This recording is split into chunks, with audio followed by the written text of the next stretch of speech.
good old boys and fine young men. Ellis Merritt helped his dad load the combat gear into the cage welded on the back of their truck. Ellis's attention drifted across the street to the barricaded and barred buildings that used to be the shop of Main Street in Jessup.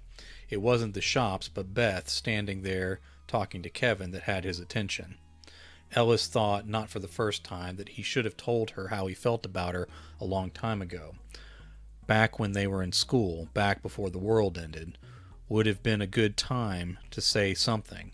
Any time since they fenced off and built walls to fortify Jessup and the surrounding farms would have done fine too.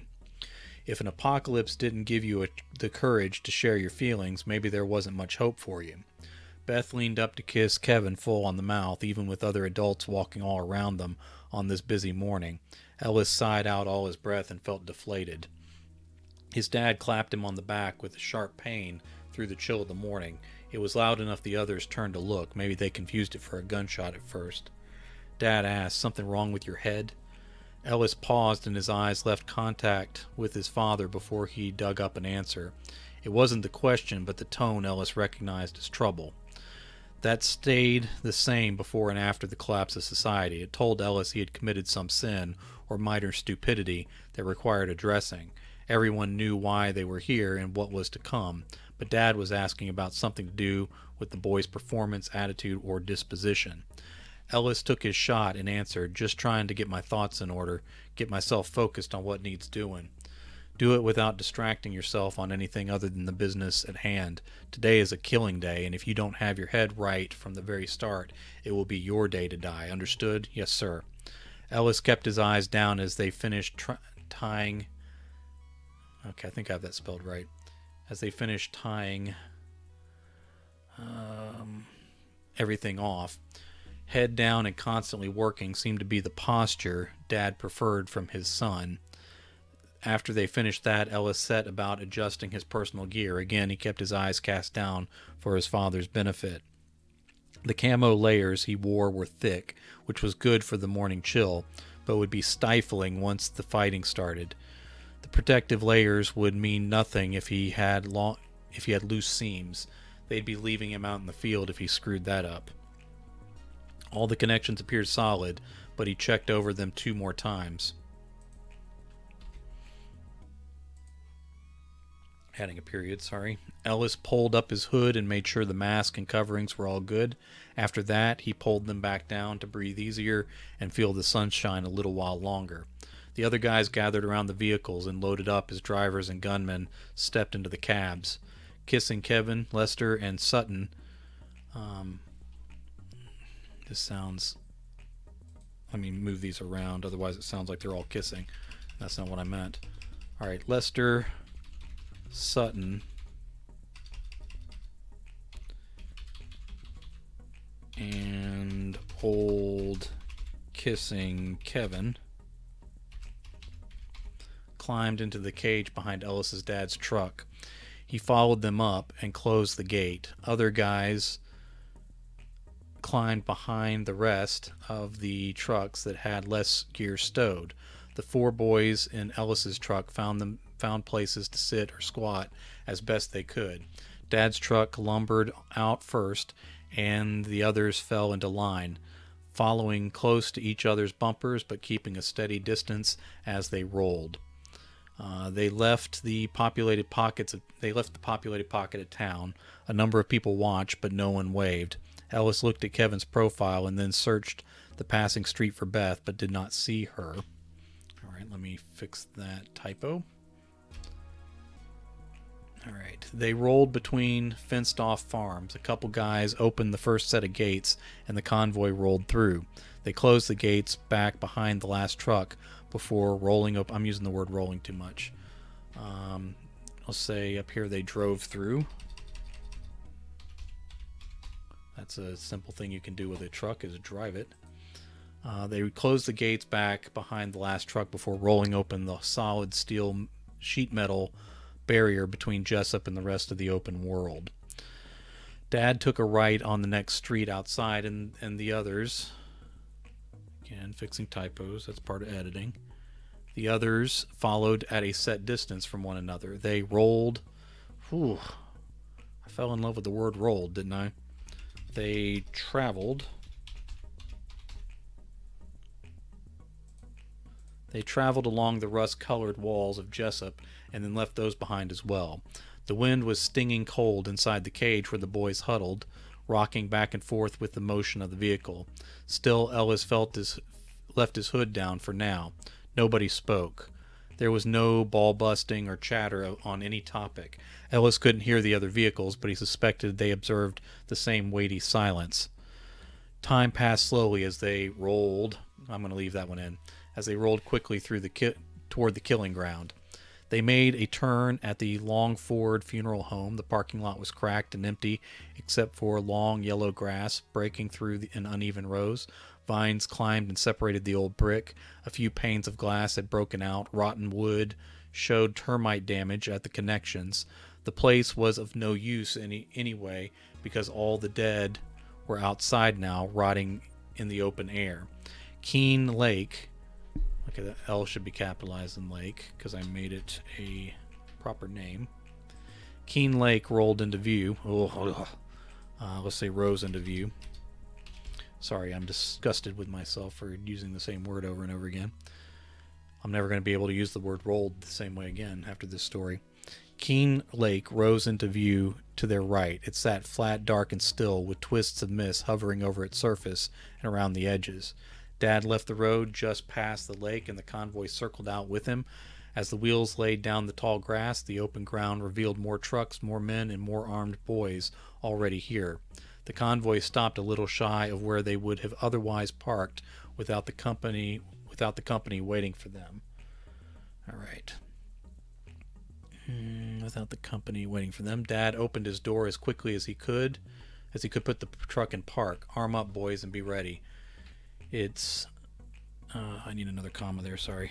And be ready, it's almost time to spill some blood. All right, Ellis opened the gate, and everyone hopped down before they untied their weapons. Each young man tested the balance and the hoist of the blades and bludgeons they had brought to do their business this day. Still with their hoods down, they marched out to meet the other boys between the two lines of vehicles from different fortified settlements. The drivers and other men stayed with the vehicles on both sides. "Where do you think they're from?" Sutton asked. "Has to be Screven," Lester said.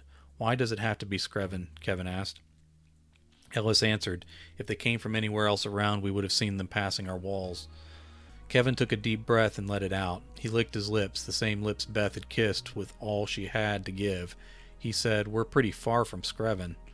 Ellis nodded and said, "So they must be serious." All right, let me spell serious correctly. If I'm serious about writing, I should spell it correctly. "So they must be serious about why we're here." One of the boys from the other group called out loud enough so that his words echoed. "You Jessup kids sure do sleep in. Are you good and rested?" "You guys lost?" Ellis called back as they stopped a few feet apart from one another. Every boy was armed with something sharp or brutal. You can probably follow your noses back home. Screven smelled to high heaven before the world ended." "Not since the paper mill shut down," one of the younger boys from Screven said. "Shut up, man." A bigger boy next to the kid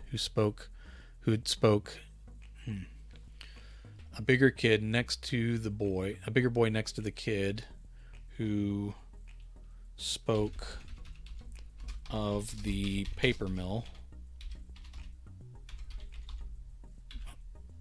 elbowed him. "He's saying we smell. It's trash talk." "Are you guys ready for this?" another Screven boy asked. Okay, let me spell another correctly. Mumbling rustled up and down the line of Jessup boys. Ellis took it upon himself to answer. We'll do our best not to hurt you while we do all the work." "We'll see, smartass." The kid pulled up his hood and covered his face with a gas mask. The other kids on both sides brought their hoods up as well, turning all their faces into insectile snouts that hid their human identities and personalities. Ellis checked the seals around his mask next. Around his mask. Alright, hold on. I don't need next there. That just is confusing. Twice before he brought his hands back firm on his weapon. They faced one another with lifeless glass and plastic eyes. Then the roars and gurgles rose from the tall grass around the marshes that bordered Keene Lake. Every boy turned in that direction, and the groups of both towns merged, let's say, in the middle into one force. The first mutant shuffled wet and decaying from the marsh. In the shadows that still clung to the ground from morning, the toxic mutant glowed unnatural green from its poisoned skin and dripping flesh. Everyone held back at first, a few even recoiled. Ellis cast a look at the stoic face of his dad leaning on the truck. Then Ellis stepped out from the rest of the boys and marched to meet the mutant. The other Jessup boys followed quickly. Not but a beat later, the young men of Screven fell into pace as well. No one was interested in being shown up in front of their fathers or other men from their respective settlements. Okay. Ellis made sure his sides were clear, and then he swung into the mutant's moist skull. 3 other blades and 4 bludgeons followed, taking the monster apart from top to bottom. Once it was on the ground, the boys didn't let up. The dangers had been instilled within them by constant reminders. As the broken pieces of the toxic creature tried to crawl toward them, they continued to break and slice the thing into smaller and smaller pieces until those toxic bits stopped twitching too. They had no time to catch their breath through their respirators before 3 more crawled out of the muck into view. The boys separated into 3 half circles to deal with the new threats. Ellis's unit made swift work, starting from the head and working their way down. The one on the right gave more trouble, grabbing a few of the boys after its arms had come off. Ellis nearly went over to help, but they finally got their own monster pulverized on their own. Another 7 mutants excised themselves from the wet ground. Let me fix a typo there, excuse me. And labored toward the boys. Ellis and the others backed up and spread out like they'd been trained before their fathers could yell the instructions at them. Before their fathers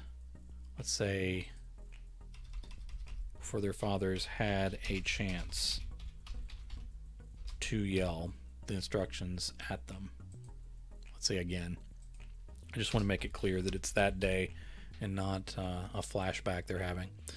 These did not want to go down. Ellis, Kevin, Lester, and Sutton found themselves striking and retreating over and over well into dry ground and grass. One of the boys mumbled something through his mask, but Ellis couldn't make out the words or who had spoken. He cried out, but made sure to articulate every syllable. Just keep it on us. Keep striking its head and joints. They ducked a few grabs, but finally brought the creature down and dispatched its pieces without getting into trouble. The 4 of them cheered through their masks as they stepped over the melting, steaming pieces of ruined flesh killing the grass. As Ellis brought his eyes up and forward, he couldn't believe what he was seeing through the lenses of his mask. One of the Screven boys found himself pinned under the mostly intact body of the mutant. He still screamed as the green teeth tore into him over and over. Let me make a new paragraph. He couldn't tell for sure, but the kid was little. He could have been the boy who mentioned the paper mill.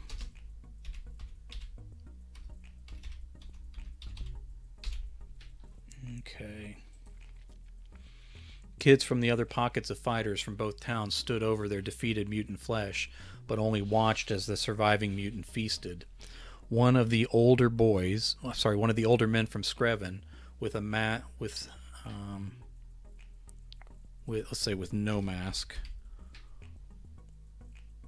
mask, nor a patch of protective gear, walked onto the scene with a rifle.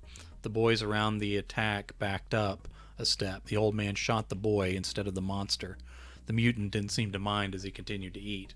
The old man was still yelling as he turned his back and returned to his truck across the field on the Screven side. The only bit of conversation Ellis picked up was, "Clean up your own damn mess." The other boys beside their dead friends started chopping into the toxic creature again. It started reluctantly. Let's say the operation started reluctantly, but then picked up intensity as it started to look more like a revenge attack. Whatever works, Ellis mumbled to himself. The others watched even as another scattering of mutants approached the field. Ellis ran forward and started shoving his friends in the direction of the attack. When they still didn't respond, he cursed at them and shoved their heads in the direction of the approaching wave of mutants. Everyone started to wake up. Let me put up here. Everyone started to wake up and they lifted their weapons. All of them were out of formation, but at least they were back on task. The day dragged on with little relief. The Screven boys struggled to keep up. Ellis meant to go over to lend them a hand after each kill he completed, but there would be 2 more to deal with in front of him every time. None of the men came out to help. This was young men's work after all. Some more of the Screven boys went down. Others panicked and backed away as the rest fought but found themselves overwhelmed. Ellis and the few others turned to help, but the mutants, still chewing the bites they had taken, decided to turn on the Jessup kids on their own. Again, Ellis and his friends had their hands full. A few of the Screven men whistled and waved the survivors to their trucks. Waved the survivors over to their trucks. The kids, overcome by the mutants, were left screaming and begging for their lives. Now Ellis and his friends from his town. Now Ellis and his friends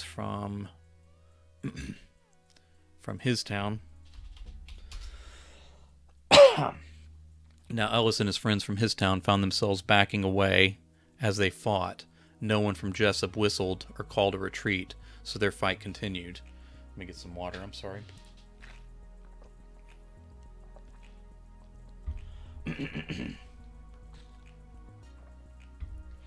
The boys from Jessup kept fighting. The grass around the killing field had turned white and withered away to large patches of dead, spoiled ground. Pieces of flesh smoked and burned in these patches, making the air waver all around them. Even if the other men wanted to help, they would pass out cold and dead before they got a few feet into this putrid zone. This putrid, let's say, kill zone. Because we'd made a big deal about killing at the beginning, so we need to use the terminology. Finally, the boys in their gas masks, with the metal of their weapons turning black from all the fluids off the toxic mutants, fought back to the position where the boys from Screven had been abandoned by the men of their town.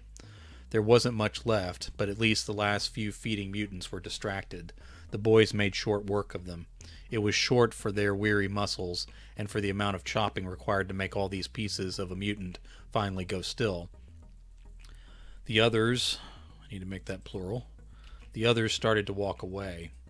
But Ellis shouted through his mask, "We have to finish the victims too." Everyone paused before coming back to help take apart the poor boys from Screven. When it was all over, the men got back into the cabs of their trucks before the boys arrived. Even the fumes off their clothes and weapons could be deadly. Ellis's dad lingered outside his truck for a moment. He called out, "I'm so damn proud of you. You showed courage and leadership. Beautiful work." The door slammed shut and Ellis's friends patted his back. I got a stray quotation mark there. All right. They tossed, I need They tossed their weapons into the center of the truck bed, and the 4 boys for Ellis's dad's truck gathered along the edges of the cage.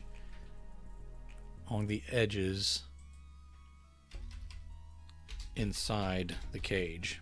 That makes more sense. As the convoy rolled out, let's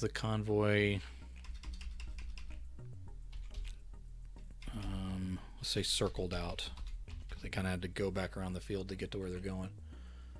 As the convoy circled out, the boys kept their masks on. They were going back toward Jessup, but would be kept in a separate area for a few days.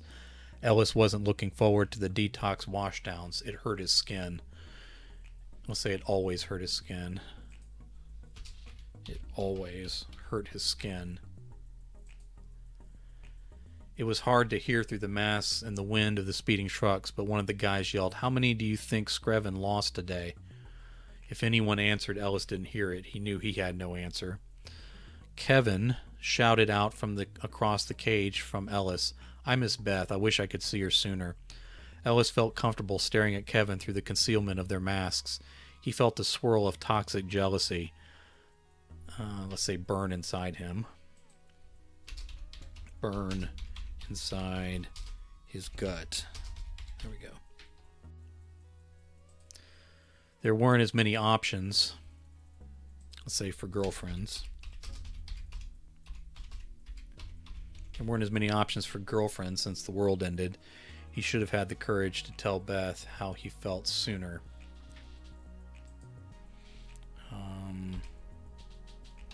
He turned to face the cage. Turned to face the bars of the cage and watched the dead world unfold beside him. All right. That'll do for an ending, I think.